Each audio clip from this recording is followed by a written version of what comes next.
Hello guys! Magandang hapon sa inyong lahat. This is your guest from Master Greek Channel. A feeder o Zamatarder. So yung hapon na to, tingnan natin ang sabihin sa inyo ng ating mga gabay. So this is a special gabay for the month of August 19 hanggang August 25 for the sign of Aquarius. Aquarius, welcome to my channel. Ano kayang messages, advices, and spirit guides ang ating masasaga for today's video? Kanino kayang energy or kaganapan sa buhay ng mga Aquarius signs ang ating makakagilap? So guys, this reading is a general reading lamang, hindi lahat makaka-resonate. Kunin lamang po makaka-relate sa inyo. And comment down below kung kaninong energy ang ating nasaga. Because don't forget to like and subscribe my channel. And hit ko siyang bell for more videos update. And because maraming salamat po sa mga walang sawang pagsuporta sa aking channel. Lalo-lalo na ang hindi nag-skip ng ads na way pagpalain po kayo ng Diyos at may kapal siksik-liglig na gumapaw na biyayang manambalik sa inyo. So let's see guys, what is the messages, advices sa iyo ng ating angel spirit for the sign of Aquarius. So let's see and watch this. Angel Spirit Guides, please give me an information po. Ano kayang gusto sabihin sa inyo ng ating maraha? So there is the High Priestess. So there is something, an hidden agenda or hidden enemy. So may mystery sa likod dito. Marami ka pang bagay na matutuklasan. Marami ka pang bagay na malalaman. So may misteryo sa likod dito. And there's a Five of Wands. So may mystery sa likod ng mga komplikasyon, ng mga negatibo na nangyayari sa buhay mo. No, kung bakit nangyayari yan, kung bakit mo nararamdaman yan, there's something wrong. And there's a Seven of Cups, no? At maaaring may nanggugulo sa'yo or ginugulo ka, no? And there's a Nine of Wands, konting tiyaga na lang. Napakalapit mo na para magtagumpay, no? Maaaring hinakadlangan ng iyong tagumpay sa ginagawa, no? Para hindi ka makakilos, makagalaw. And of course, there's something, the Six of Swords with a transition. At unti-unti ka na rin daw makakaalis sa hindi magandang sitwasyon. Muling pagbangon.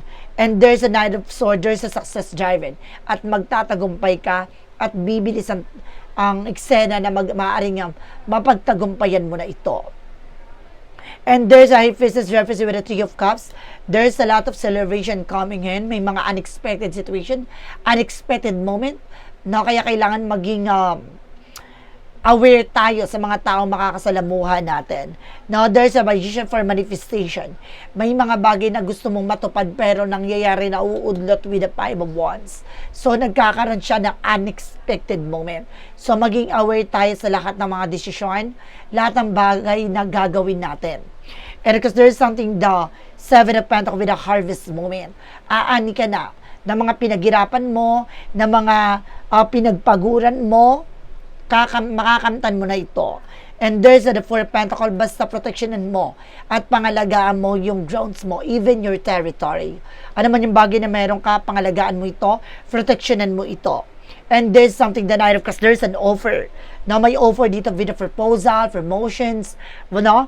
At unti-unti ka na makakawala at makakalaya dyan. Ibig sabihin, makakalis ka na dyan sa position mo, sa sitwasyon mo. And there's a Queen of Swords with a clear boundaries. Linisin mo ang mga bagay na magsisilbing balakid sa'yo. Yung makakasira ng preparations mo para sa tagumpay na gusto mo mangyari sa buhay mo. Kailangan mo mag-disconnect from the world. Na kailangan linisin mo yung mga tao sa paligid mo, yung mga bagay na makakasira, makakahadlang sa pagtupad nito. And there's a need of something moving forward. Makaka-move on ka na. Makaka-let go, makakawala ka na, makakabangon ka na. And there's a Five of Cups. Oh my God, meron talagang gumagawa ng komplikasyon para pagsisiyan pa kinayangan mo. No, ano man yung bagay na nangyayari sa iyo ngayon. And because there's something guys with Six of Coin. So there's a Six of Pentacles. Magtutuloy-tuloy na rin about sa finances. Maging aware ka lang dito ha. Kaya sa mga transactions nyo, nagkakaroon ng delays and cancellation. May umaharang-umahad lang.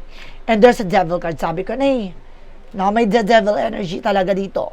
Na maaaring may sumasalbay sa iyo. No? Talagang hinaharang.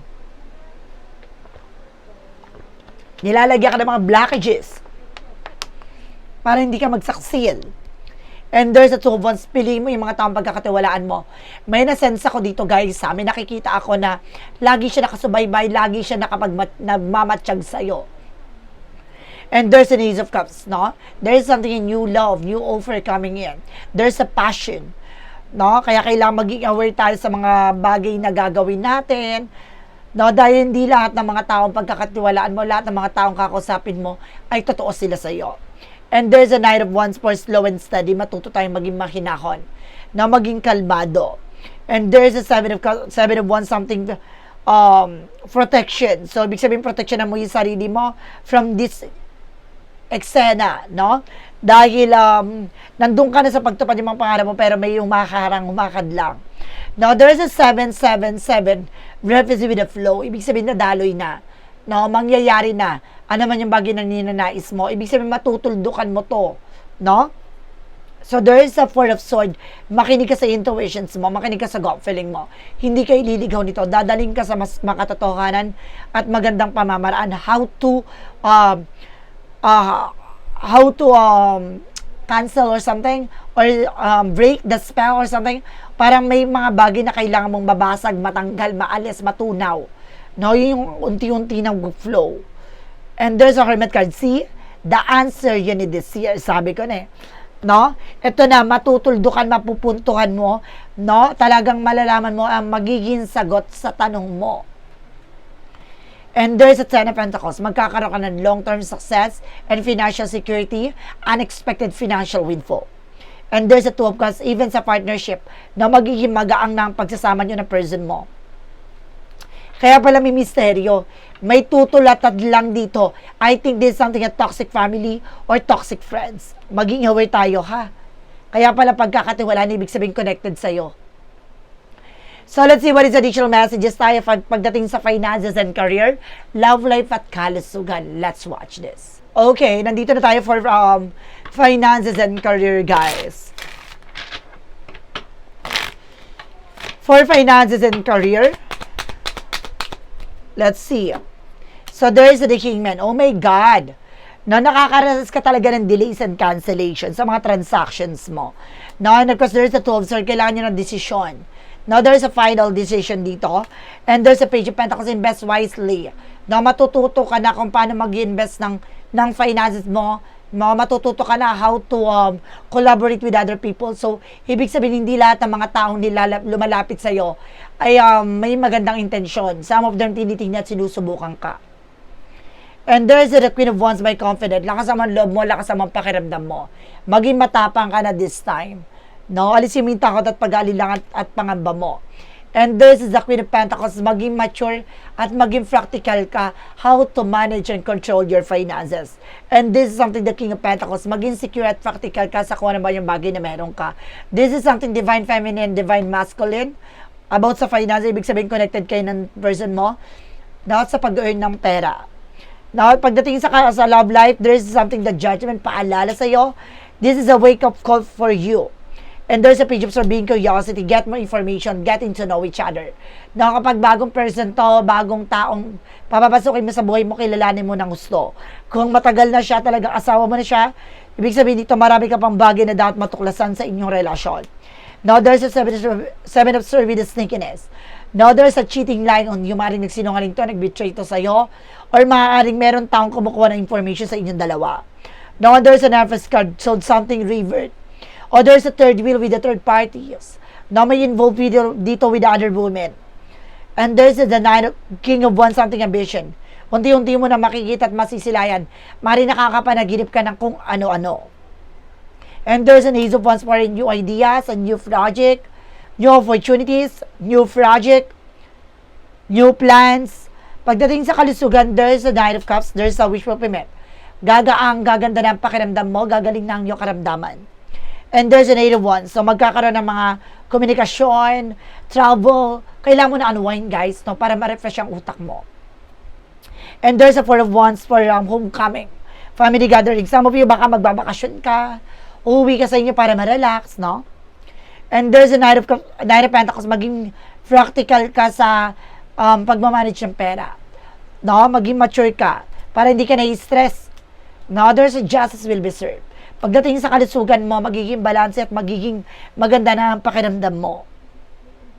Makinig ka sa intuitions mo, there's a Page of Cups. No, makinig ka sa nararamdaman mo dahil hindi ka ililigaw nito. No, may mga pakiramdam ka, may mga nararamdaman ka kakaiba. No, wag ka mag-alala, there's something bounce back to the sender. Babalik sa gumawa yan. So let's see what is additional messages. Now with an angel spirit, with a magical fairy messages, advices, and request, pick a card, yes or no. Kung bago ka sa channel ko guys, ang pick a card, yes or no, pwede ka magtanong. Isa lang ang magiging sagot within 1, 2, or 3. Dahil kapag nakapag-isip ka na ng tanong at nakapag-isip ka na ng magiging sagot within 1, 2, or 3, please comment down below kung anong number na pili mo, malalaman mo ang sagot sa dulo ng reading na to. So and of course guys, maraming salamat po sa mga nag-share ng aking video sa anumang uri na social media platforms. At maraming salamat po sa mga bago subscriber and followers natin. So let's see.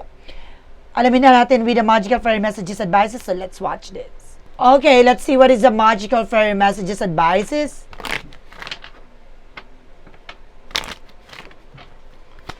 With the magical fairy messages advices. So, represent with that everything is okay. So, kumbaga lahat ng bagay na to, no, magiging maganda at magiging maayos ang kalalabasan nito, huwag ka mag-alala. And there's an assertiveness, always being positive and just being optimistic. Manatili kang positibo at magiging maayos ng kalagayan sitwasyon mo. And express your individuality. Pakita mo kung sino ka talaga. Anong kakayanan, kaalaman ng bagay na meron ka. No, anong skills, talents, no? And of course, there's a marriage. Maring ikasal ka talaga. Or maring ikasal ka. So, let's see what is the yin and yang oracle card represent what?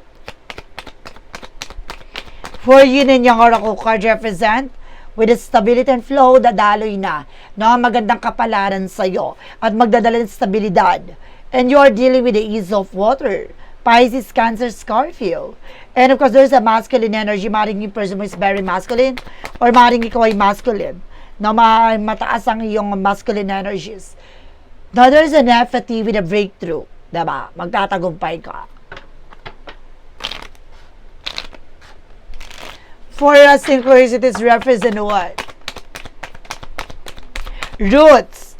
Na may ugat talaga ng eksena na to. Ano man yung bagay kababalagan sa buhay mo, mapupuntuhan, matutuldukan mo talaga. Sa movie, meron dito nagtanim ng kung ano-ano, mag-ingat po kayo. No? Kapag may binigay na halaman sa'yo na may nasa paso, itapon, alisin nyo po sa bahay nyo. Nagbibigay pabigat. And there's a teacher with a guardian. No? May gabay na tutulong sa'yo. Or mayroon tayo sa'yo dito magbaaring gumabay. No? May magturo. No, turuan ka sa mga nangyayari sa buhay mo. And kung ano yung kailangan mong gawin. Ano yung kailangan mong unahin. No, there's something changes. No, ito yung magpapabago sa sitwasyon mo. Finder of the lost things. No, wag mo hanapin yung mga bagay na wala na. No, accept the fact na hanggang dun na lamang. So, let's see what is our romance stage for a Mystic Love Oracle deck. Maring professor ka dito kasi there's a teacher eh. Maring professor ka, teacher ka. And there's a music, makakatulong ang music for healing energies. And there's a healing releasing. Talagang may paghilom na unti-unti nang gagaling ang iyong karamdaman.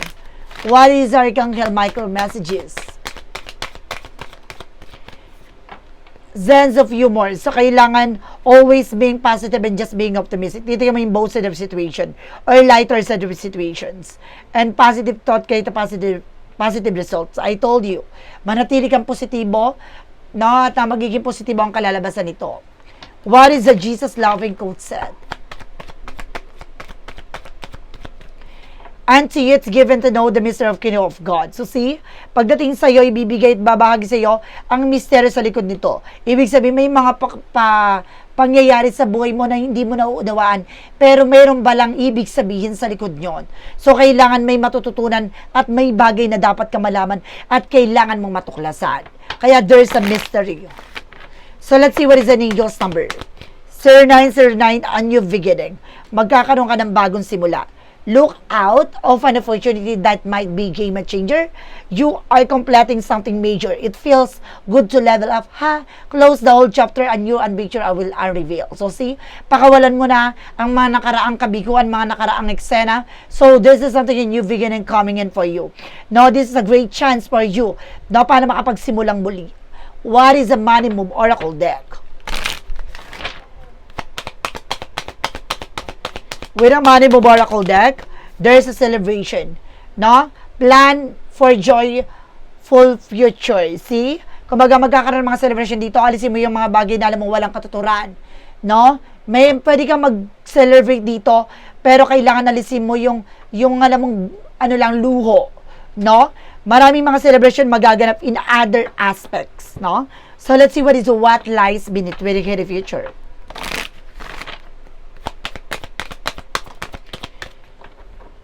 So, there's a toxic. I told you, there's a toxic, guys. Meron toxic talaga na maaaring nagbibigay negative talaga sa buhay mo. What is a clarifying for a love situation? So, ibig sabihin ng pinaka-misteryo dito ay may toxic sa paligid daw sa buhay mo. And of course, there's something a delicate balance. Strike between freedom and commitment. See, kailangan mong balanse, may respeto at disiplina sa inyong relasyon. No, hindi pwedeng kontrolin, no, hindi pwedeng manipulate. No, let's see what is shadow work is in what. Dapat may mga sariling disposition kayong dalawa ng person mo. What is your shadow work is in what? Word and healer. Empathy, healing, purpose. No? Isa sa bagay na to ay unti-unti nang hihilom. Ano man yung bagay na pinagdaanan mo, naranasan mo, naramdaman mo, may kagalingan na dito. Wow! What is the clarifying for a life situation? For clarifying for a life situation, represent with a behind the veil. Welcome uncertainty as an opportunity for growth and be okay with not knowing. Na mas maganda na raw na hindi mo nalaman yung bagay na to. Hindi mo pa lubos na naunawaan kasi magmamadali ka. Magiging aggressive ka. So kaya siguro may mga bagay na hindi mo pa lubos na ibinabahagi sa'yo kasi magiging aggressive ka na baka magkamali ka lalo. So ikaw yung gagawa ng paraan para matuklasan niyon. What is the part of the light represent what?